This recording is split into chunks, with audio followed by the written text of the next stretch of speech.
Welcome, folks, to Chaps Many Cultures, another episode here on a beautiful Thursday, episode 179. Merry-go-rounds, roller coasters, pendulums, swings and roundabouts. There's lots of metaphors that can describe this wonderful life of expathood. I don't even know whether that's a word. Maybe it's a conjunction. Especially when we're working with a German, there's lots of conjunctions, lots of mix-ups, lots of back and forths. Let's talk about that life with somebody who has lived it larger than pretty much a lot of people on the face of the planet, and we'll get some great insights into what drives her and her work to support other people that do it as well. Stick around, I promise.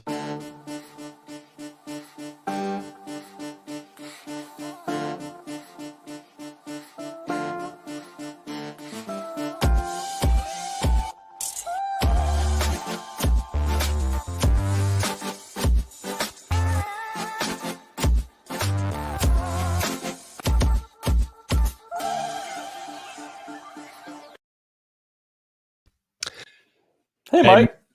We are back. The world's #1 live stream show anywhere in the world of the business of culture and the culture of business. How are you today, pal? Sitting in a little bit of, is it nighttime where you are?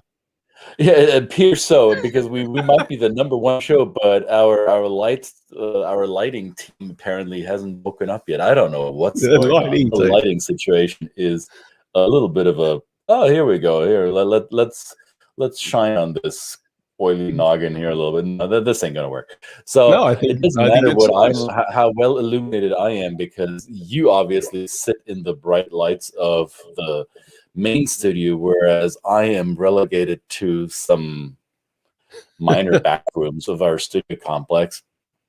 And that's life for me. I'm happy to play that role. I'm even happy to play the be the what's that word, the object of your anti-German jokes. Just lay it on me. That's all right. I wasn't anti-German. I don't think I was anti-German. I'm pro-German. I'm pro-German. I'm pro-Bavarian. I'm pro-Bavarian. Well, yes, folks, that's very important.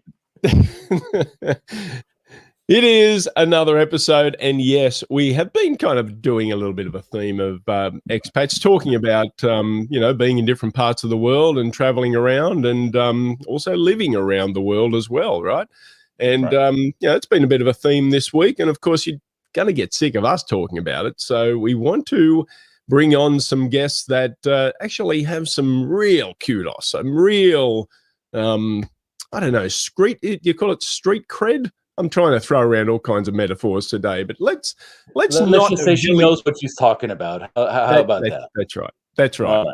Which is the opposite of what we do. So please welcome to the Two Chaps Tower of wonderful insights into expat life, Sundae Schneider-Bean. Welcome. That goes wild. Welcome. Thank you for having me. What an introduction. We haven't got much. We haven't got much to put our to introduce ourselves. So we need some star power. And so welcome with, I got to say, one of the best microphones that has been featured on the Two Chaps Many Cultures. Yeah, that is impressive. So, I have to say. It's a roadcaster. It's so pretty. Yeah, it is pretty. And of course, we're going to get to this. You do have a podcast, a wonderful podcast, which has supported the lives and probably, the difficult parts of the expat life for many people around the world. That little kind of, whatever resources people use. And podcast is one of those things you can listen to anywhere, and you've got one, and we'll get to that point. But tell us, where are you joining us from on this wonderful day?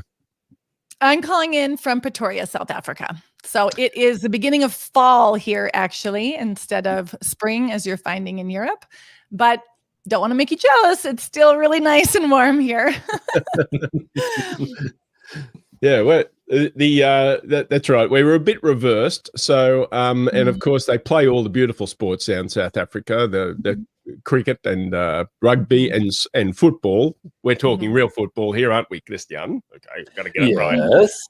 And wonderful. So, so why South Africa? You don't sound like you're South African. by the way.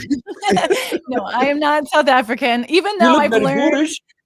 I've learned some words like robot and techies and Baki and those sort of things since being here. But I'm originally from Williston, North Dakota, born and raised. Did not grow up with any models of living a global life, but ended up backpacking around Southeast Asia in the late 90s. Met a Swiss guy in Vietnam, ended up getting married and living in Switzerland for over a decade, had 2 kids, moved to West Africa and South Africa in 2016. What was that? I want to pick up on that North Dakota part for somebody. I knew he was going to do that. I knew you. Yeah. Don't you know? I had to do it. So, as someone who's lived in Minnesota and close to the North Dakota state line, I know how brutally desperate the winter months can be there. So, what was the solitude and the meat locker temperatures of North Dakota one of the reasons that got you on your global trip, or what brought that bug? What took you out of that monocultural nest? Well, the meat locker cold is such a well-chosen description. Honestly, it had nothing to do with the weather. I just knew when I was a little kid that there was a lot more diversity out there, and there was more to what was going on in my community, and I wanted to see the world. I just had this sense really, really early on that I didn't really think in national boundaries. I thought more like, this is our planet and I want to see it. And I was really driven by that. I ended up going to university in Minneapolis in Minnesota for a short time, and then ended up going to finishing university in Spain, and then traveling throughout Western Europe and Southeast Asia. So it was just a drive that I felt. But I did have to say, from the cold perspective, we had a choice between Ulaanbaatar and Ouagadougou. And it was winter in Switzerland when we had to decide. And I remember just writing my husband and going, no, no, not Mongolia. Not Mongolia. No. Yeah, we're going to go to Ouagadougou instead. Like, I will wear bug spray if there's malaria, but do not make me go in the cold. Nice. Did your parents have anything to do with that at all, or was this something you discovered for yourself, that this is a globe and there's more than this life here in North Dakota, or did your parents' family have nothing to do with that? I think it really freaked my parents out, to be honest, that when I told them I was going to study abroad, that already felt like a big deal, right? Yeah. But when I told them I was going to backpack throughout Southeast Asia, they really got nervous. But by that time, I was 21 and independent, and they couldn't really do anything about it. So they really had to do a lot of grappling with that, especially places like Vietnam, where their only association was with the Vietnam War, and not really having traveled there, it felt very foreign. I do think that they had something to do with it because they've raised me to be really independent. And my mom said she did too good of a job. Yeah, that's right. I think wouldn't you agree, if we all work with families that do this, these are quite often unusual stories for people, because just as we've asked, what takes somebody like that doesn't grow up with maybe an inbuilt kind of inspiration from a family that's already global, right? And all of a sudden turns their life into, journeyman's kind of story. And then the other thing is, of course, then talking to clients and saying, you're about to take your children on this adventure, but also be careful what you build, because their expectations of what now is like a simple vacation includes automatically the word, what country are we going to, right? So that's an interesting way. So there's 2 ways to this life. I think that's the message. There's a number of ways into the entry into this life. So yeah. And what about your children, Sundae? So are you bringing them up with that kind of same sense of independence and don't let the door hit you when you get old enough and go on? Well, I think the jury's out right now about how close they want to stay to the nest or not. But I made a decision a long time ago. My children are already cross-cultural kids, because I was born and raised in the US. Their father was born and raised in Switzerland. And I knew what we already had work to do around the cross-cultural, bilingual, binational family side. And when we decided to move to West Africa and say they're going to be now third culture kids, I felt a lot of responsibility to support them with that. So and as an interculturalist, that's obviously my job. So I've spent a lot of time talking to my kids about what does home mean? Where is home? Is it inside? Is it external? What is stability? Is it inside or outside? And looking at, what do they want to build in their future? And one of my kids, I can imagine being a globetrotter, and the other one, I can imagine like setting up a farm in North Dakota. We'll see what they end up doing. But I'll let them decide, right? Like I remember one time my son had a school report, and in there they ask about, where's your hometown? And you had to do like a map of it. And he was born in Bern, Switzerland. But in the school report, the official report, it said Williston, North Dakota. And he had a geographical map. And I thought, okay, I'm going to just let him do that. That's where home is for him when he goes there to visit my parents in summer. Mm-hmm. And my other son, when you ask where he's from, he says Ouagadougou, because he was one when we went to West Africa. And for a long time, that was his answer, because that was his only home that he knew until we moved here. Wow. That's fascinating. The story with my daughters is a bit different, but they too would have a hard time answering that. One of our daughters was born in Germany, where I was born and raised. Our second daughter was born in the United States, and we moved within the US. So home for them is also not necessarily an external place. They have a different definition. Totally.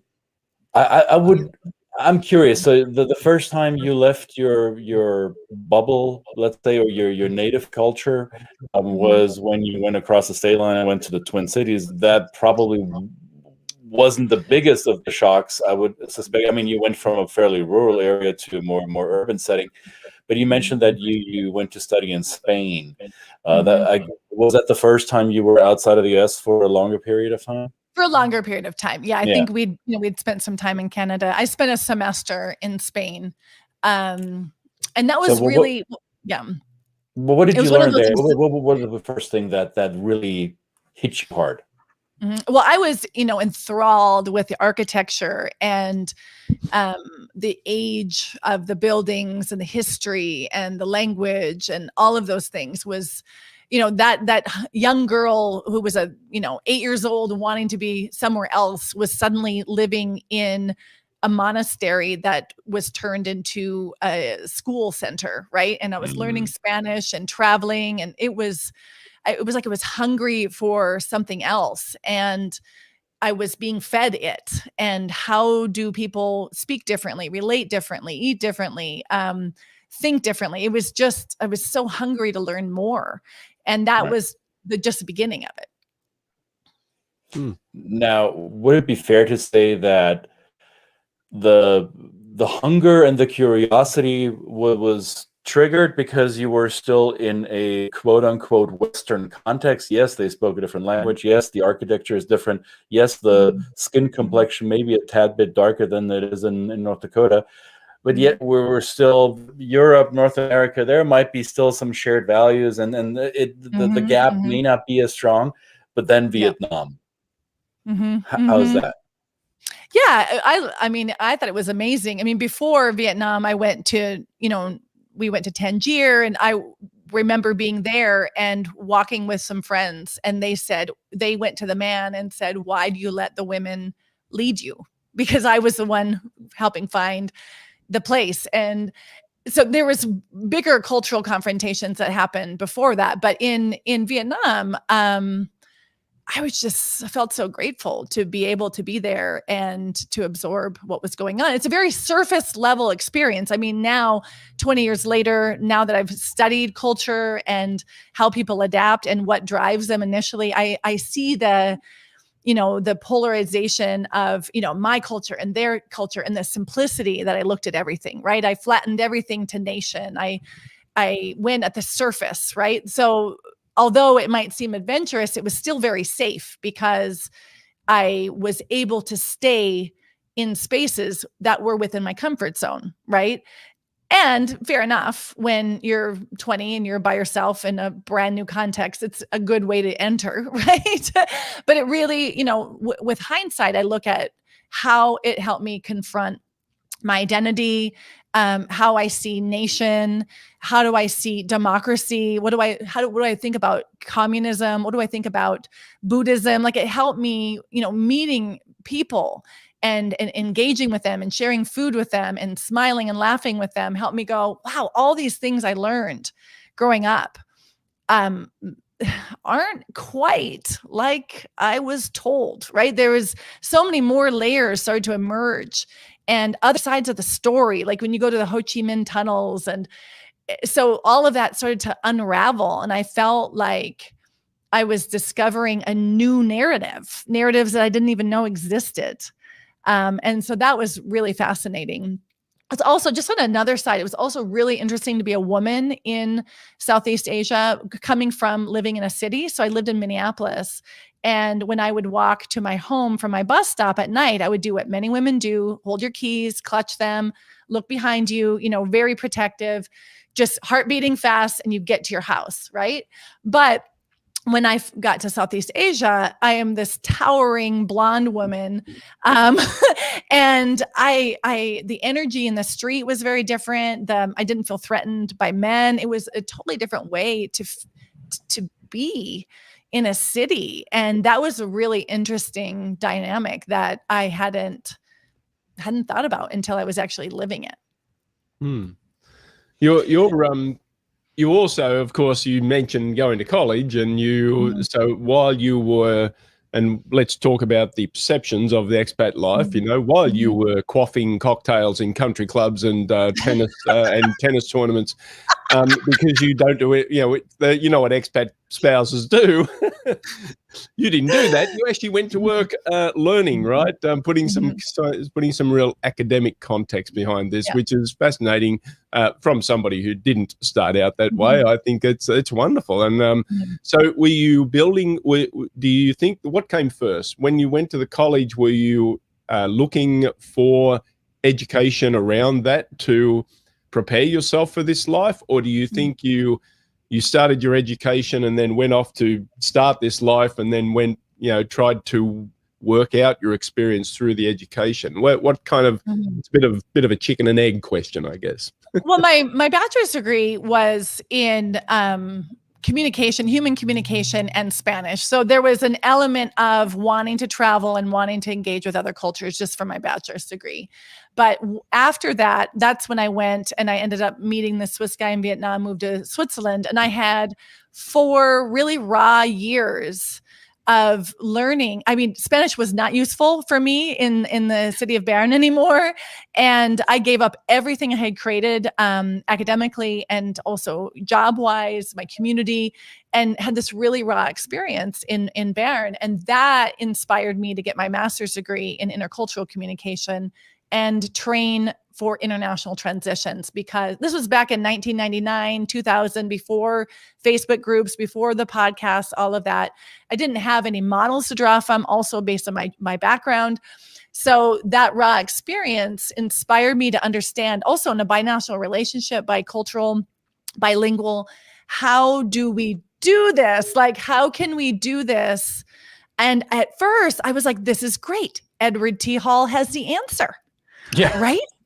I'm like, it's perfect. There's just the French and there's the Germans. And I was like, yay, I have security. And then I went and got my master's and it was like, flatch, oh no, it's not that simple.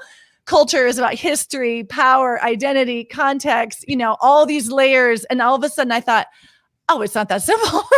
Yeah. And, but it helped me really make sense of my experience.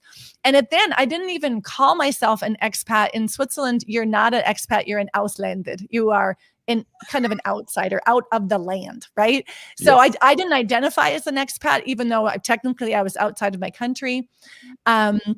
And so when I got my degree in intercultural communication, I was able to learn how do I guide people through these transitions. Then I felt like I had the tools I wish I had when I started. But and I was doing that in corporate when I got to Switzerland, and from like 2008 to 2013. But what I didn't know, this is what most people don't know, is I was actually doing intercultural competence development on corporate level in Europe. And what would happen is I would get people who were on secondment, and they would say, Sundae, instead of talking about leadership or teams or cultural dimensions, can we talk about like how I can make friends here? Or can we talk about how I miss home? Or can we talk about how I feel really disconnected from my partner because they're working and I'm not? Or how do I have a purpose outside of work? And that is where the expat thing started coming in from my clients on secondment. And I'm like, oh, I understand you, because that's how I felt when I moved here. And then we became rotational expats. And that's when I started my company. And I realized from a business perspective, it's not where it's at with the intercultural competence. It's at this human experience of recreating yourself constantly, trying to find purpose and meaning, trying not to mess up when you're working across cultures, or trying not to lose your relationships when you're constantly moving. And that's where that all kind of took off. Mm-hmm. I was going to say, and then academically, because I've done some publications since then, we also realized what we were reading in the literature doesn't match people's lived experiences, right? When you talk about intercultural competence development, right? It's supposed to be this rainbow where we start here and then we grow here, but it's not. This is where the pendulum comes up. We actually swing on this pendulum like crazy. Right? So, Christian, you have really high intercultural competencies, but do you when you're in traffic and it's hot and you're in a bad mood? Right? I will go back to the red zone of said rainbow, and I will shout all the expletives in my vernacular, and I will make gestures that probably should not be recorded, and then steam comes out of my ears, right? Yes. Right? Or, you work really well with a team until you feel like you've been betrayed, and then all of a sudden you revert. Like, this is what we're noticing, is that the models that we've had didn't reflect the lived experiences. And that's where the pendulum comes in. Our competencies, it's the whole old thing of global versus local. It's also, where is our health and well-being? What's going on? Bigger picture. What stress are we on? And that is why I'm constantly interested in this topic, because it's not as simple at first sight. Like my naivete with Edward T. Hall, I was like, yay, it's really simple. But it's not. Yeah, I had that same experience when I first came across Höferle, and now we're bashing the godfathers and mothers of our field, which is not the case. Actually, we simply recognize the shoulders of those giants upon which we stand, and I think they would acknowledge us and egg us on to continue a path to deeper insights. So we can still recognize those who did the work before us, and be proud of whatever we find out in addition to that, to add on to the picture, to give it more texture. And the simplicity that I found in the early days of my studies, that quickly was overtaken by what you just said, my real life experience, and I thought, well, is it really?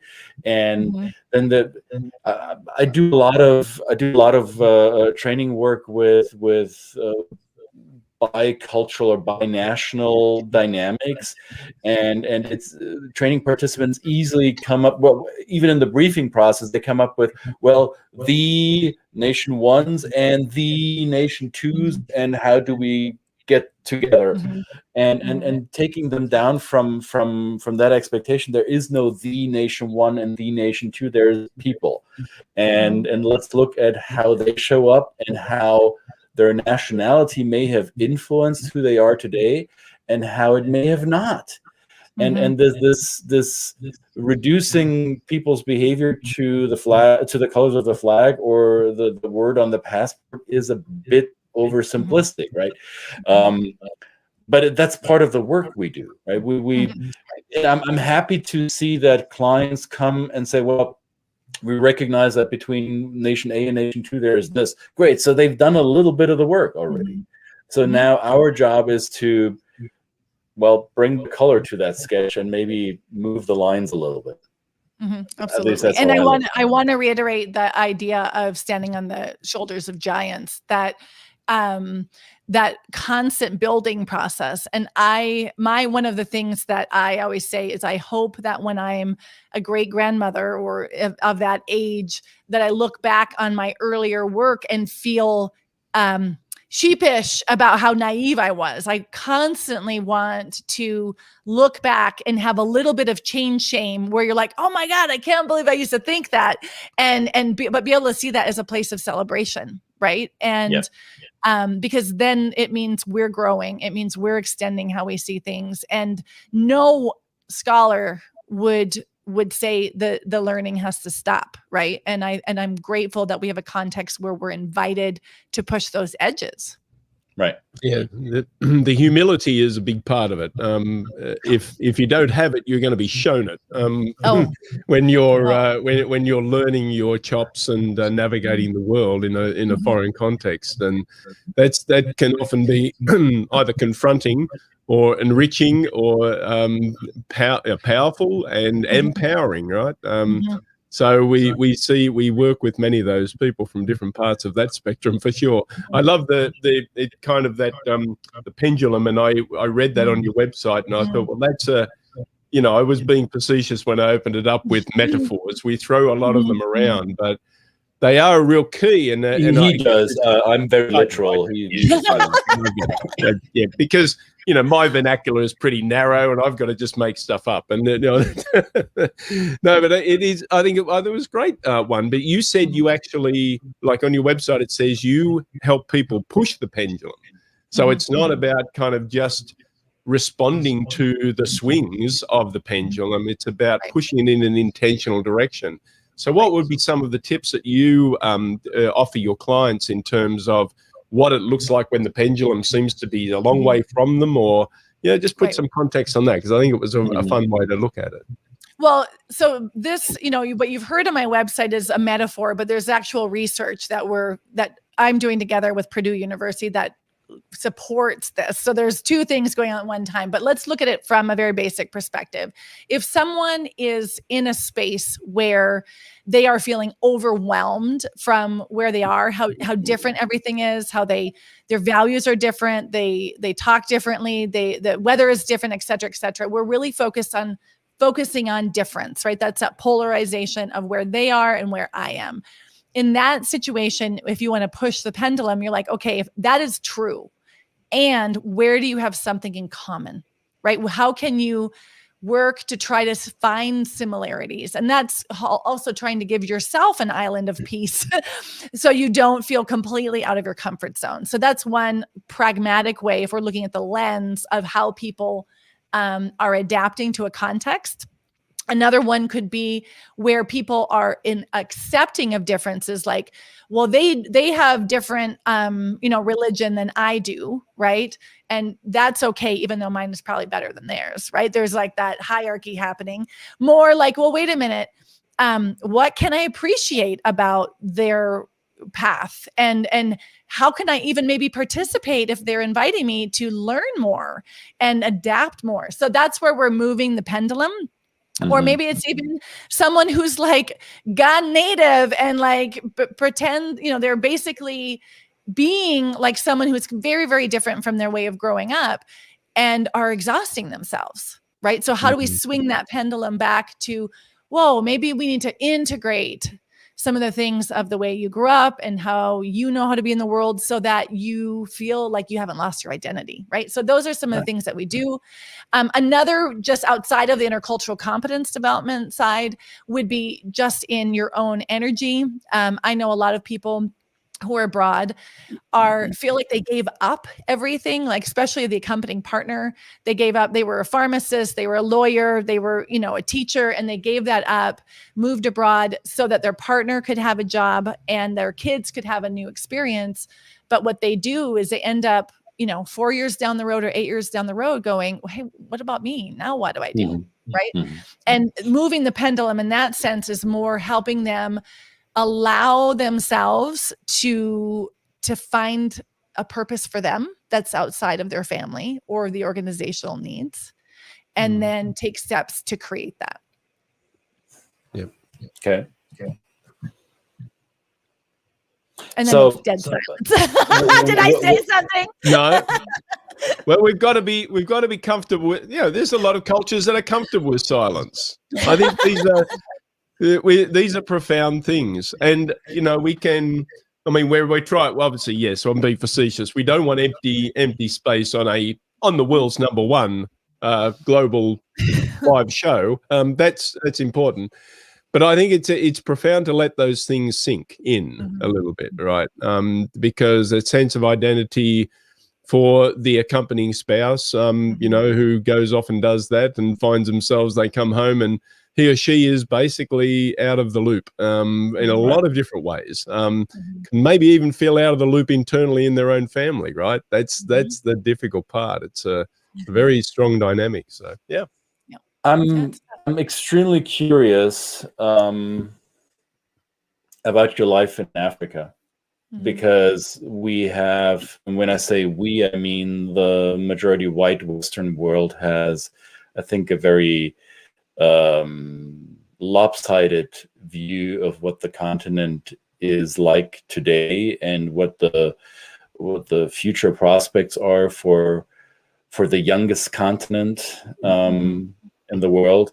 So you live both in West Africa and now on the southern tip, and you are by ethnicity a member of the minority. However, now you live in South Africa, where being the white minority may come with a bit of a stigma. Whether you are Boerish or not doesn't matter, but you may be perceived as such just by people looking at you. What, in simple terms, for those who are not overly familiar with the dynamics in today's African nations, what's it like to be a Westerner on a continent in two different, very distinctly different countries that you lived in, on a continent that is now slowly but surely becoming aware of its potential? Well, I don't know who gets to decide when awareness of potential was decided. I don't know if Africa ever didn't know what their potential was and hasn't always been living it. True. But so in my experience in Burkina Faso I was overwhelmed by the Burkinabe. They're called the land of the upright people, and that is exactly how I experienced them. It's a very hierarchy-oriented culture that you could imagine, and the deference that and the respect that I was offered was humbling, and I tried really hard to reciprocate that. It was the first time my children and I had lived in a space where we were the ethnic minority, and my children were like, okay, this is different than it was in Switzerland. What's happening here? And they were trying to make sense. Like, it was really sweet to watch through my kids' eyes. And I was proud of one thing that happened. We were waiting at an ATM and we were in line, and it's kind of a crowded city. And my son goes, he was 5 at the time. He goes, "Mom, we're the only light-skinned people." And I love that he said that and not white, because he hadn't yet internalized the identity of whiteness. And he was just making a simple observation. So my experience there was absolute of respect. And I can't speak for the Burkinabe. I don't know what they were thinking, but my experience was collaborators, what I witnessed at the Burkinabe, even, Muslims and Christians would come together and support each other. Excuse me. When there was 2 Christian doctors that were kidnapped on the border, the Muslim community went out and protested and demanded that they be returned. Right? It was this beautiful sense of collective community. And there were times where I would experience something that beautiful, and then I would go back to Switzerland, and I would be in the train station or the airport, and people would be like elbowing you out of the way. And I'm like, how do you define a developing country or a developed country? Like, there were times where it just frustrated me when I saw the generosity that people engaged each other within. So that was my experience in West Africa. In South Africa, it's been interesting for me. What I didn't expect is if I would go to a shop and a shopkeeper and I would engage, and they would be, in the way they talk about it here, they call them Black South Africans, right? There's the naming is, and so if a Black South African was there and I was there, there was an energy. And once I started to speak, they would kind of soften and be sweet and ask questions. And I think it was because they weren't expecting an American accent. And when they heard an American accent, that they warmed up to me quickly. And I thought that was really interesting to experience it that way. And so it's been interesting to be here in that context. My children have been, at the time, West Africa was the third poorest country on the planet, and to watch my children process that, and then to be in South Africa and have them understand about like estates and systems and guards and what's the security context, that's been really interesting. What I struggle with is I wish that there was more, I wish that the security issue wasn't such an issue, because I think it really keeps people from each other. Yeah. Right. But I don't know. I have a friend, a German friend who was once married to her husband who's originally from Nigeria, and they spent, I think, 2 or 3 years in Durban. And she called me from Durban in tears, saying the inequality is driving her up the wall. The fact that she has everything and every day she sees people who have nothing is driving her out of her mind, and there's nothing she can do about it. Is that something that hits you hard as well, or has that changed a little bit? Yeah, that's definitely something we've seen pretty up close. And we've had to make some decisions on what do we do with that, right? And so our choices that we've made is we'll invest with the people that are closest to us. And for example, in Burkina Faso, we would invest in education. If we had someone who supported us in the home, we would make sure that they learn new skills, or that they had something more by the time that they were done working with us that they wouldn't have had access to.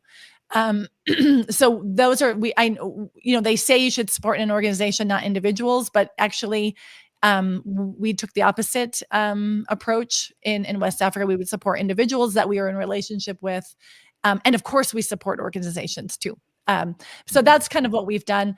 I honestly, here's the argument that I have. And this is one of the reasons why I said yes to us having third culture kids and not just cross-culture kids is people tell me, Sundae, I couldn't live in places that you've lived because it would be too hard to see what's going on. And I say, it's going on anyway. Right. So you either look away or you see it, and you have to integrate that in your body and decide what you do with that, or you ignore it. But it is not happening. Right. So it has impacted how we see food, how we see resources, who we support, right? Because it's embodied. And these are not pictures on an envelope that you get in the post, right? We know what happens in Europe with all these things. These are people that we care about, that we've had relationships with. We know stories, we've met their children, right? And that makes a really big difference. Now you're barking up the right tree, Sundae, because this is something that I am very passionate about. Then I get in my emotions easily about this. I think not having to face an unpleasant reality is the epitome of privilege. And that is something that I struggle with in so-called developed countries. I live in the US, and I love this country. That's why I live here. And yet I struggle with the inability of a lot of people to look the demons, their own demons, stare them down, stare them into the eyes and say, yep, I see you. and I confront you. And I don't think that is happening enough. And as long as we have an option to look the other way, then that which we don't like to see will persist.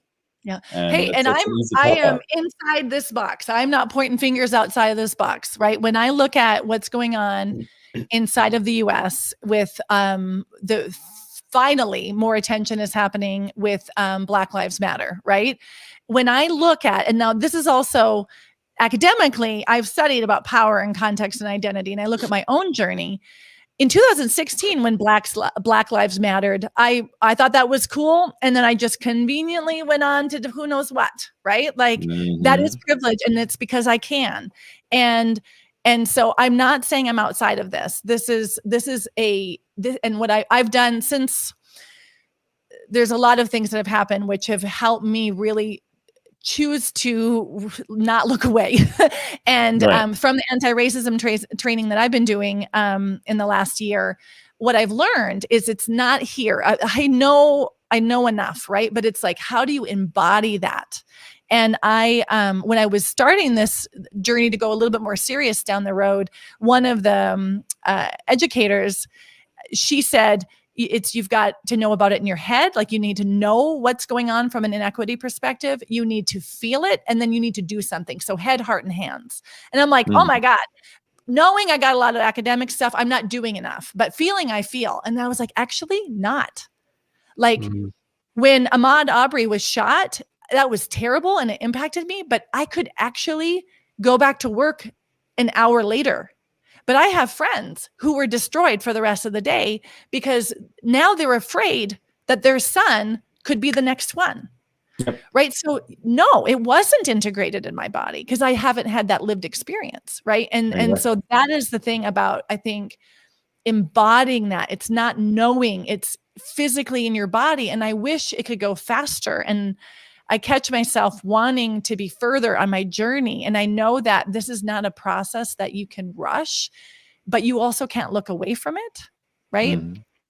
So I don't know. I mean, it's just something I just want to make sure that I don't want to give anybody the idea that I feel like I'm in a different place than everybody else. I am also just trying to learn. I have so much growth to do, right? Because my lived experience is as a straight, white, heterosexual woman from a passport privileged country. Right. So I have to undo all of that. So you haven't won the vocal Olympics yet, so none of us are. Next year, I'm going to compete next year. All right. No, but I mean, it's so humbling. And, but I'm just so sick of myself. Like I'm so sick of not doing the work deeply. Right. And I have that choice. That's the privilege in it, right? We have that choice. Yeah. Can we switch gears to your podcast real quick? I want to hear about it while I bring up an image. Sure. Tell about it. So the podcast started as I'm in my 5th season. I started Expat Happy Hour so that I can deliver straight talk about expat life. And like we just talked about, I don't want to hide that. That's part of it, right? About people feeling lonely, don't want to hide that. About women feeling like their self-worth has been hit, don't want to hide that. So I committed to doing Expat Happy Hour to reach a wider audience around the straight talk of expat life. I also, in my work as a coach, there's all kinds of strategies that are creating great success for my clients. I want to share that so other people have those tools in their hands. But it's also called Expat Happy Hour because we have a lot of fun. We laugh a lot. We try to take the hard things and keep an attitude of playfulness so that we can run the long haul on whatever that is that you're feeling challenged by. So that's why I started it. Do you do it by yourself? Is that you talking, or do you have a co-host, or do you work it with guests? And how do people find it? Too many questions in one, but you decide which one you want to answer first. Okay, so I I often have solo shows, but I love having guests based on whatever theme that I feel like is under highlighted at the moment or is burning for us to talk about. You have so many questions. Where do I find it? It's on Expat Happy Hour. You can find it on sundaybean.com/expat happy hour or any podcast channel. I'm pretty much out there. So no, it's been, I have to be honest, it's also been a huge personal journey for me. Because I come from a corporate background and it felt very safe to be in the professional space. It has been a vulnerable experience to drop my guard and share my personal stories and share what's hard, because I also want people to know this isn't just on a professional level. Absolutely. I get it. But I also live this life. So I understand that there's gorgeous things about it. And there's also hard things about it. So it's important to me to also share some of that journey. I like to share my scars, not my wounds. So after I've processed some of those things and have some lessons from it, then I'll bring those also onto the show.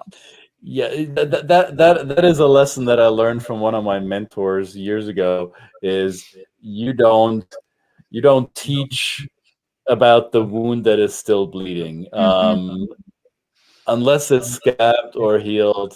You're just gonna gush more pain onto people. So I like the way you phrase that. Scars, not wounds. Nice. Yeah. And I mean, think about people also, they come to me for support, right? So if I'm sharing wounds, then how can I be in a space to support them? Right. So I try to do my own work so that I can really be strong for them. Yep. All right, people.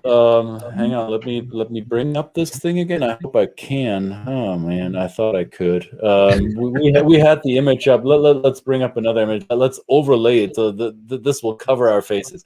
Here, Expat Happy Hour. That's how you find it. SundayBean.com is the website. So your husband is the Schneider, and he has no real estate. That's awesome. Well, my official business name is Sundae Schneider-Bean, but it's too complicated on a website. That's also your handle on the socials, right? Sundae Bean. Yep. Right. Yep. Excellent. That's right. That's good. This was lovely. This was lovely. Thank you. It's been so fun. I haven't been able to see the chat, so I'll check in the chat if anybody has any questions after we're done with the show. Usually we have people asking questions after we're done with it, so they might come up later. So whatever it is, folks, wherever you are in the world, bring it. Post your questions or comments or your own blurbs about your experiences of a global life and how the pendulum is swinging for you, or how you would like your pendulum to be what's that, anchored, yes, or given an impulse so it can swing, maybe. Right. True. Excellent. Thank you for joining us today. This for us was an unusual hour. I don't ever think we did a show this time of day. Have we done that, Brett? Oh, just for you. I don't know. What do you mean? What kind of day? It's the same time zone everywhere. We just do it whenever we need to do it. It's like it's wonderful. I've got the family up there doing breakfast, and what they're looking now. What are you doing at this time in the morning? We are serving our clients. We're serving our audience, that global village of audience, as Sundae does as well too. So thank you so much, Sundae. This has been wonderful. I know it took a little while for us to get it together, but it was well worth it. And we should do it, of course, again and stay in touch. May I ask one more question? Just a quick one. So do you and your family, Sundae, do you observe a spiritual practice? Not formally. We're going to celebrate Easter weekend in the very sort of Easter egg sort of. That's where my question was headed towards. Yep. So is it Passover? Is it Easter? Or is Ramadan coming up? So which one of the Abrahamic one is it? And we're going to be we're going to be finding Easter eggs and gummy carrots and all kinds of things around the house this weekend. So you managed to maintain that type of ritual for your children and the entire family, no matter where in the world you are. Yep, we do. Most of the things we try to sort of marry the important things to me, like Halloween, And, you know, the 1st of August for my husband, like we try to marry the Swiss and American holidays that we think are important. But we try to do it in a way that makes sense for us instead of maybe a commercialized version of it. And some of those anchor points are like 4th of July or the 1st of August. So we definitely try to do that. Which is the Swiss national holiday, The right? Swiss national day. Yeah, exactly. Yeah. And if you're asking yourself while you're watching this, why this was so funny today, because look at the calendar. This show is no joke, but we still made you laugh, right? So there you go. There you go. Very nice. See, who says a German can't do that? Takes his humor very seriously. You know, this is very fun, right? It's so fun. Sundae, thank you very much. Thank you. It's been a pleasure. Appreciate it. Two Chaps, Many Cultures, your show about the business of culture and how culture impacts everything we do in business and outside. Thursday's episode. We'll see you again tomorrow. Thank you, Sundae Bean. Thank you, Brett. We're out for now. See you tomorrow. See you guys. Bye.